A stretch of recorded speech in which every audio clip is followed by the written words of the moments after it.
This movie had the potential to be really, really good, but it just ended up being mediocre and predictable.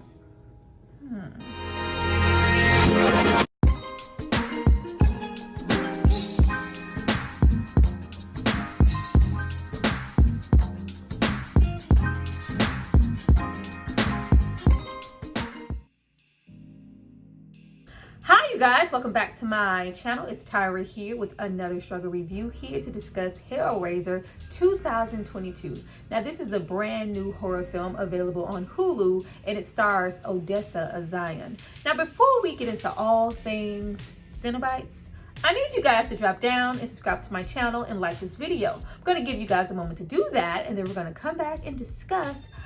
I like low-key kind of had high hopes, you know, from the Hellraiser films that we have gotten in the past, and this pretty much being a fresh start.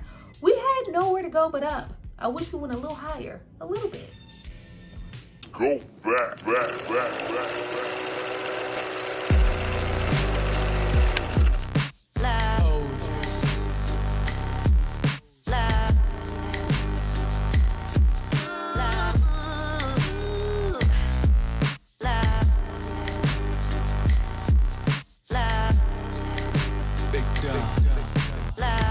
Now that you guys have hopefully subscribed to see more of me, let's get into this movie. Now starting off, of course, I would like to lead with the things that I actually enjoyed here. Now, of course, I feel like this is one of the best films that we have had in the franchise since maybe Hellraiser Hell on Earth. I think Hellraiser 2 is pushing it a little bit, but I feel like it was executed to a higher level than what we've gotten in the past.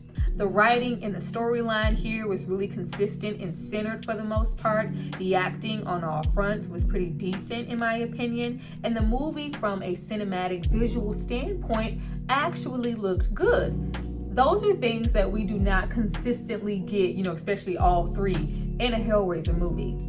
I also really enjoyed the take on the Cenobites here as far as design. Of course, from the past movies, we are used to the Cenobites having a certain aesthetic. Of course, they all have their own individual looks, but for the most part, we have exposed skin, different textures, and everybody is covered from head to toe in leather. We get something completely different here, and I felt like it was very refined, heightened, interesting, technical take.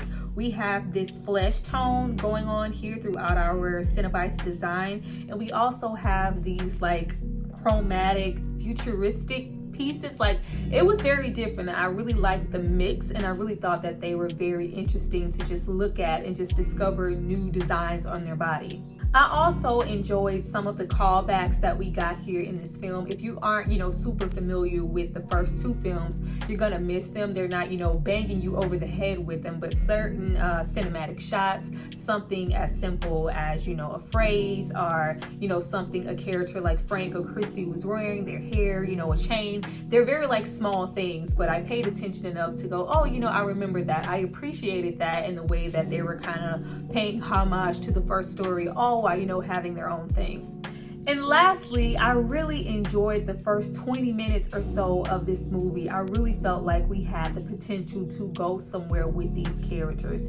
Meeting our Roland Vault character, giving off that good Hellraiser character energy, and seek to complete that box for the ultimate sense of pleasure or power, sensation, when in the end it's a whole lot more than what he bargained for. He's a collector. He was very much so giving me that Dr. Philip Chanyard from Hellraiser 2, kind of that madman who's on that quest for power beyond what he already has. I really thought we had the potential to go pretty far with his character, and really expected him to play a bigger role than what he did. And the same can be said here for our brother-sister relationship. I found myself getting very invested in the both of them from the very beginning, more so Matt. I really enjoyed their dynamic and was looking forward to their story growing and how we would really wrap that around the situation of something like the box, and the brother Matt worrying and caring so much for his sister Riley due to the fact that she is, you know, irresponsible, in a very tight spot due to her addiction. Meanwhile, we just have a brother who genuinely cares about her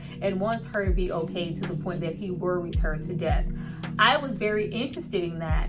Too bad it kind of ended there. Let's get into what I did not care for about this film. Let's just start off with the Cenobites. Even though they were amazing to look at and they had this really intricate, beautiful design, they had absolutely no screen presence. Like, how is that even possible? They practically had nothing to do for the entirety of the film. The slow walk, the stroll was getting really annoying and repetitive to me. I felt like we saw them too often, too early in the movie, and when we did, it was in flashes. It was annoying. When we did get to see some of them, it was, pitch black due to a lighting issue with the film. And then when we get into when we actually have the Cenobites speak, we give them dialogue, something to say, it does not hold an ounce of weight here in the film. It really feels like it means nothing. The tempo that they have their voices set on is almost enchanting and really smooth. The way that they were speaking and kind of the way that they were looking too put me in the mind of the blue woman from the Fifth Element movie. It was like all very soothing. Like, it was nothing that said, I'm about to drag you to hell and torture you. It was none of that. It was very much so enchanting. Whereas, as of course, in the previous movie, if the Cenobites appeared, they had something to say, especially Pinhead. You set up and you paid attention and you had, the fear of Jesus set in our characters. I did not feel that here at all. Somehow they managed to mess up my two favorite characters from the franchise. The first one being Pinhead. Like, Pinhead here in this movie, our female here, was absolutely forgettable. I didn't feel like she had any real, strong presence or, that front as that leader of the group. I didn't feel like her stance was really commanding. And I felt like the way that they decided to portray her, the things that they had her say, it didn't give me, relentless, brutal. It gave me forgetful, compromising, a little soft. I just really didn't get anything from her that I just felt like I could hold on to and have it be memorable enough to go, oh my God, I love the way she did that, the way she said that. This was such a great scene. There were absolutely none. And the rest of them that they tried to maybe make it more of a brutal situation, it was kind of a recap of, something that we already seen, and we're going to get into this movie being pretty tamed, in my opinion, as far as its kills. But it just wasn't there for me, and I really wish it was, because I actually really liked her design. Whose design I really didn't like the most was goddamn Chatter. What did they do to Chatter? Chatter looked like something from a Resident Evil movie. I didn't feel like his design was as intricate. And the chatter was not chattering. Like, it looked off, it looked really fake, and it was not scary at all. It actually looked kind of weird and a little comical. Like, how y'all mess up Chatter? Like, it's fucking Chatter. Like, how do we mess that up? The Cenobites are supposed to send chills up your spine. They're supposed to be a moving, brutal force sent there to fulfill some sick desires because you opened the box and we came.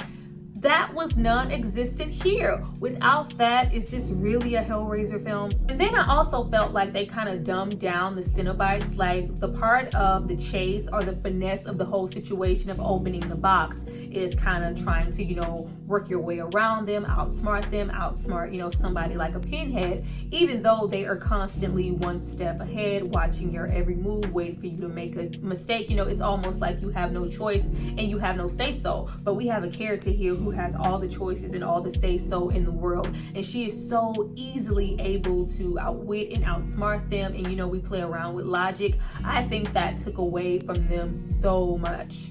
Speaking of our main character here, Riley, I absolutely had no desire or no interest to follow her throughout this movie. And it had nothing to do with her not being, the most tasteful character, with her being, straddling the fence of being an addict, her being quite ungrateful, her being a little annoying at times, all around pretty troubled. I had a hard time getting into her motivation in this story, which was supposed to be finding out or really getting back her brother, but we really didn't even get into her intentions or her remorse, because we spend so much time in this movie strictly doing exposition for the box, all of its history, investigating, and it feels like we are backtracking for a very long time in the film to no end. It really made me have a hard time really investing or, caring about anybody here, especially our main character. When from what we saw in the beginning of the film, she had the potential to be so much more if we would have been more consistent with the writing of our characters. She had already been struggling with addiction. She already had her own vices. We see, when things are, going astray, she has a problem taking responsibility for anything. She is, being hypersexual. She has all these different vices to where this boyfriend of hers would even think that she would be the right person to open the box when he couldn't. There were so many things there that even if she was imperfect, I felt like she was more of a mix of kind of some Frank-like situations and a Kirsty situation. I was here for it, but we didn't bother to explore that. But what we did do is give all this exposition, and then we go out of our way to give her all of the liberties and freedom and control in the world as a character with this box. That is not how the box needs to work. It was bad enough that the story absolutely slowed down once the brother, was captured, but I never once actually felt like her life was in danger, and that created a whole full-blown problem, along with all of the contrived stabbings with the box. One too many oops moments of, oh, I'm stabbed, now my blood is on the box, now they're gonna come for me. So many unfortunate contrived kills in this movie, which contributed to this movie being very, very predictable. The worst thing a movie could ever be is predictable, because from the moment that you realize what's predictable about it and what's going on, there is no way to build any suspense or tension within your characters or your movie. And we do that best with our characters like Roland Vault or the boyfriend character Trevor. Not for one second, I don't think that any of us thought that the Roland character was dead or wasn't going to tie in with the plot at all, especially when we only saw him briefly in the beginning and we did not even get to see him die. The person that threw this entire movie away from me was the boyfriend Trevor. It was very blatant as far as his involvement or the foreshadowing from the brother for not liking his character, consistently being out of the room when things happen and go astray. We even have him say lines of dialogue like, "What's your pleasure?" That really was a messed up plot point for me, and it really just took me out of the film and made everything predictable to where we were waiting on X, Y, and Z to happen to get to a certain place, when this was already pretty much a really basic by the numbers script. And then lastly, the kills in the movie did absolutely nothing for me. I knew that we were headed in a bad direction when our first initial kill at the very beginning of the movie, when we have our Joe character open the box, is pretty much off screen. A lot of the kills were really subtle to me. A lot of them were engrossed in darkness to where you couldn't really see or really make out what you thought was going on. We got mostly, the after effects of blood splatter, but we didn't get a whole lot of, the ripping of the flesh here. We did have some chain action, a little bit up and through the film, but it didn't really fulfill me as much. Like, I associate Hellraiser with being one of those movies that I'm gonna go to get lots of body horror, lots of gore. We did get a little body horror, as we should expect to with our Cenobites, but they were beautiful, pretty, nice to look at for the most part.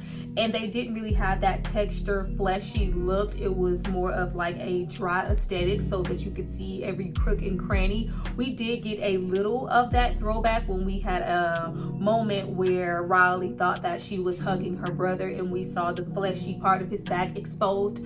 I wanted so much more of that. I wanted ripping like flesh like her. We did not get a whole lot of that. We did have a moment where Roland's chest was regenerating after they removed the nerve piece, but it just wasn't enough. I wanted that body horror to be so over the top.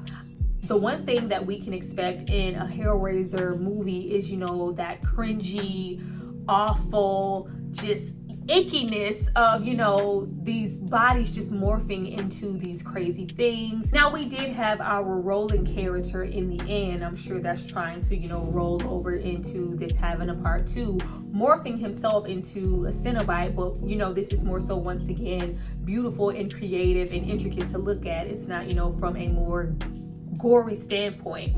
And then when we just get into the atmosphere, even if we had the Cenobites have that lack of dialogue, that lack of intensity, all of the, you know, emoting, the voice, you know, we didn't have all those things, the atmosphere was still dead. The thing about going over into that Leviathan, you know, that realm, the smoke, the floodgates opening, the lighting, you know, the walls cracking, it, you know, it's, you know, cheesy, I guess now, whatever, but it really set a stage for what was about to happen. Here, when we have the transitions happening to where, oh, the Cenobites are coming, it's very clean. It's like the equivalent of going to a door and just opening it. It just absolutely doesn't feel like we're opening up to a realm of, you know, disgust. It was absolutely not there, and that's so unfortunate that we decided to keep everything, as far as graphics here, pretty dark and pretty clean. But outside of that, nothing was here to add intensity to our characters or our Cenobites, especially Pinhead. Nothing about this movie was memorable to me. Would I watch it again? Probably not. This is pretty much a one-time watch for me, and I'm good on it. Would I watch a part 2? Probably not. I think for the most part, I'm going to do what I've always done and stick with Hellraiser's part 1 and 2 and stay there. It's a good place to be. Well, you guys, that was my review for Hellraiser. I hope you enjoyed it. Please drop down and tell me what you thought about this movie and what you thought about my review. Did you enjoy the movie? Did you think everything was incredible? Would you look forward to a part 2? Or are you going to stick to the OGs like me? I look forward to reading you guys' comments. Please share and hit the like button. I see you guys next time. Bye.